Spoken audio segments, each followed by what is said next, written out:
কদিন ধরে মাছ মাংস খেয়ে খেয়ে জানে সে পেটটা নর্দমা ড্রেন হয়ে গেছে। একে শীতকাল আবার লেপের গরম, আমার বরের পেছন থেকে সব সময় শুধু ফুস ফুস করে হাওয়া বেরোচ্ছে, কম্বলের ভেতরে মুখ ঢোকানোর আর কল নেই। তাই ভাবলাম আজকে একটু নিরামিষ রান্না খেয়ে আর পেটটা ঠান্ডা করি। তা সে কি নিরামিষ রান্না করবো ভাবতে ভাবতে বেলা কাবার হয়ে গেছে। তাই ভাবলাম শীতের নানা রকম সবজি দিয়ে আর একটু শুক্তো বানাই। আমি আবার সবজি কাটতে কাটতে সবজির দোকান দিয়ে ফেলেছি। ও বাবা তাড়াতাড়ি যাই, আবার অনেক বেলা হয়ে গেছে, কখন রান্না করবার কখন খাবো তার ঠিক নেই। সে এতগুলো সবজি হয়েছে একটা থালাতে আর ধরে না, দুটো থালাতে রাখতে হয়েছে।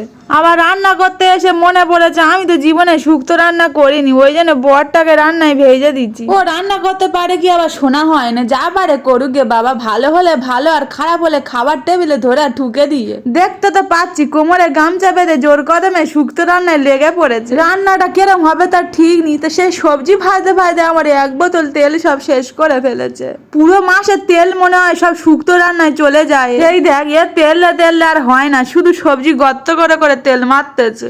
রান্না করবে আর আমার যত সব কাটাকুটি বাটাবুটি গুলো সব আমার দায়িত্ব, ও শুধু দেই খন্তি নাড়বে। রান্না করতে এলে হয় এর কাছ থেকে সরার কল নেই, শুধু একটুখানি সরবার, শুধু বলবে হলুদ কোথায়, লবণ কোথায়, জিরে কোথায়, এগুলোর উত্তর দিতে মনে হয় আমি রান্না করলে এর থেকে আগে হয়ে যেত। সেই কখন থেকে ওর সবজি নাড়া শুধু দেই দেখতেছি, একটুকে বসার কল নেই। একটু যেই বসতে যাচ্ছি তখন বলে হ্যাঁ গো একটু জল দাও, এই সবজি দাও। বাবা গো সেই 1 ঘন্টা ধরে সবজিগুলো ভেজে ভেজে আর সবে জল দিচ্ছে। জল দিতে দিতে সে আবার 1 পুকুর জল দিয়ে ফেলেছে। বাবারে এই দুজন মানুষ এটা কতদিন ধরে খেতে হবে তা ঠিক নেই।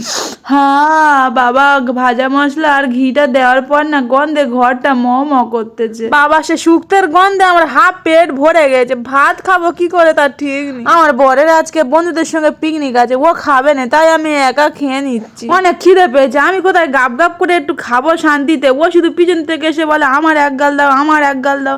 নিজে গিয়ে মাছ মাংস খাবে তবু শুক্তের লোভ আর ছাড়তে পারে না। আজকে লটারি করে দেখি কাদের কাদের নামগুলো পড়ে। পিঙ্কু মন্ডল আর মমিতা ভট্টাচার্যের নজর ঠিক আমার ওই তেলের বোতলে পড়েছে। আমি ভাবলাম কেউ হয়তো নজর দেবে না। ওরা বলে তুমি কি ময়দা মাখার সময় নারকেল তেল দিয়েছো? না রে বাবা নারকেল তেল দেবো কেন, নিয়ার তেলের বোতলে আর সাদা তেলটা ঢেলে রেখেছে, না হলে এমনি তেলের বোতলে বাবা তেল গাক গাক করে পড়ে যাচ্ছে।